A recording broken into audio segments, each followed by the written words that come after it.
আসসালামু আলাইকুম। আজ আপনাদের জন্য থাকছে তেলের পিঠা বা পোয়া পিঠা। প্রত্যেকটা পিঠাই হবে ফুলকো আর ভেতরটাও হবে নরম। পিঠাগুলো ঠান্ডা হওয়ার পরও একদম নরমই থাকবে আর খেতেও হবে দুর্দান্ত স্বাদের। আশা করছি রেসিপিটা আপনাদের ভালো লাগবে। আর ভালো লাগলে প্লিজ চ্যানেলটিকে সাবস্ক্রাইব করে পাশেই থাকবেন।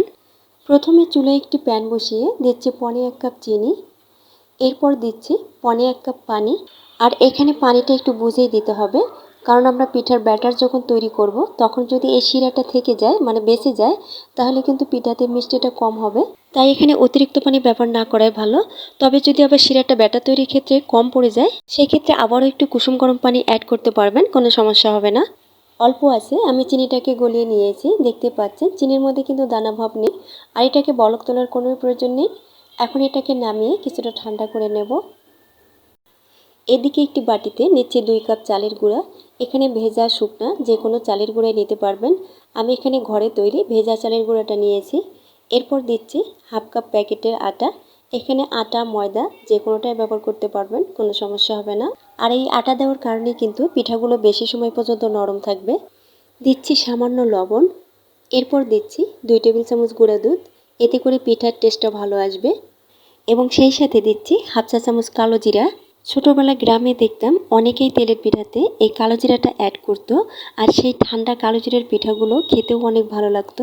তো সেটা স্মরণেই আজ পিঠাতে কালো জিরাটা অ্যাড করা।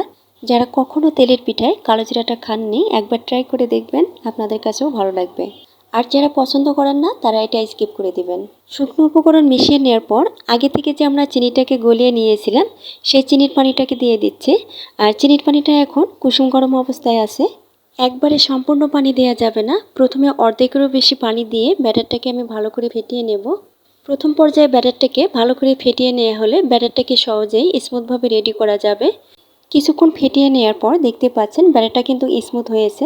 তবে যেহেতু এখনও অনেকটা ঘন আছে, তাই এখন বাকি পানিটুকু অল্প অল্প করে দিয়ে মিশিয়ে নিচ্ছি। অল্প অল্প করে আমি সম্পূর্ণ পানিটাই অ্যাড করেছি। আর যে পরিমাণে আমি চালের গুঁড়া এবং আটা অ্যাড করেছি, তাতে 1.5 কাপ চিনির সাথে 1.5 কাপ পানি একদম কিন্তু পারফেক্ট একটা পরিমাপ। তবে আপনারা যদি শুকনা চালের গুঁড়ি নেন সেক্ষেত্রে কিন্তু পানির পরিমাণ বেশি লাগবে। ব্যাটারটা আমার রেডি হয়েছে আর ঘনত্বটা আমি দেখিয়ে দিচ্ছি। এখন এই ব্যাটারটাকে 10 মিনিটের জন্য রেখে দেব। আর 10 মিনিট রেস্টে রাখার পরে কিন্তু ব্যাটারটা আরও কিছুটা ঘন হয়ে আসবে। আর যদি শুকনা গুঁড়ির ব্যাটার হয় সেক্ষেত্রে অবশ্যই কমপক্ষে 20 মিনিটের জন্য রেস্টে রাখতে হবে। 10 মিনিট পর পিঠাগুলোকে ভেজে নিচ্ছি। আর পিঠার ব্যাটার তেলে ছাড়ার আগে অবশ্যই ব্যাটারটাকে ভালো করে ফেটিয়ে নিতে হবে। তেলটাকে হাই হিটে ভালো করে গরম করে নিয়ে এবং চুলার আঁচটাকে মিডিয়াম হাইতে রেখে তারপরে ব্যাটার তেলে ছাড়তে হবে। তেল ভালোভাবে গরম না হলে কিন্তু পিঠা কখনোই ফুলকো হবে না। তাই তেলটাকে অবশ্যই ভালো করে গরম করতে হবে। তবে আবার অতিরিক্ত গরম করা যাবে না, তখন কিন্তু ব্যাটার দেওয়ার সাথে সাথে পিঠাটা লালচে হয়ে যাবে। আমি তেলটাকে ভালোভাবে গরম করে নিয়ে এবং আঁচটাকে মিডিয়াম হাইতে রেখে তারপরে ব্যাটার তেলে দিয়েছি। আর ব্যাটার তেলে ছাড়ার পর কিছুক্ষণ সময় দিতে হবে এটা পুরোপুরি ফুলে ওঠার জন্য। পিঠাটা ফুলে ওঠার পর উপর দিয়ে এভাবে একটু তেল দিতে পারেন। এতে করে পিঠাটা পুরোপুরি ফুলতে সাহায্য করবে এবং সেই সাথে উপরটাও ভাজা হয়ে যাবে। এরপর পিঠাটাকে উল্টিয়ে দুই পাশে কালার করে ভেজে তেল ছেঁকে উঠিয়ে নিতে হবে। আর এরই মধ্যে কিন্তু আমি আপনাদের দুটি পিঠাই ভেজে দেখিয়েছি। এখন আপনাদের আরও একটি পিঠা ভেজে দেখিয়ে দিচ্ছি। একই নিয়মে তেলটাকে হাই হিটে ভালো করে গরম করে নিতে হবে। আর চুলার আঁচটাকে মিডিয়াম হাইতে রেখে তারপরে ব্যাটার দিতে হবে।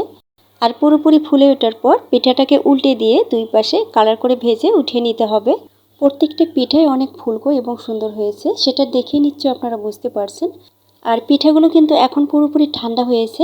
একটি পিঠা আপনাদের ভেঙে দেখিয়ে দিচ্ছি, তাহলে বুঝতে পারবেন যেগুলো ঠান্ডা হওয়ার পরেও কিন্তু শক্ত হয়ে যায়নি।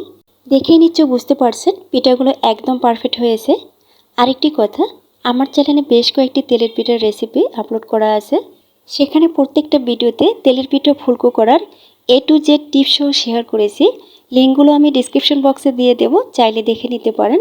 আর আপনাদের কাছে অনুরোধ থাকলো, ভিডিওটি যদি কিছুটা হলেও ভালো লেগে থাকে একটি লাইক দেবেন এবং চ্যানেলটিকে সাবস্ক্রাইব করে পাশেই থাকবেন। সবাই ভালো থাকবেন। আল্লাহ হাফেজ।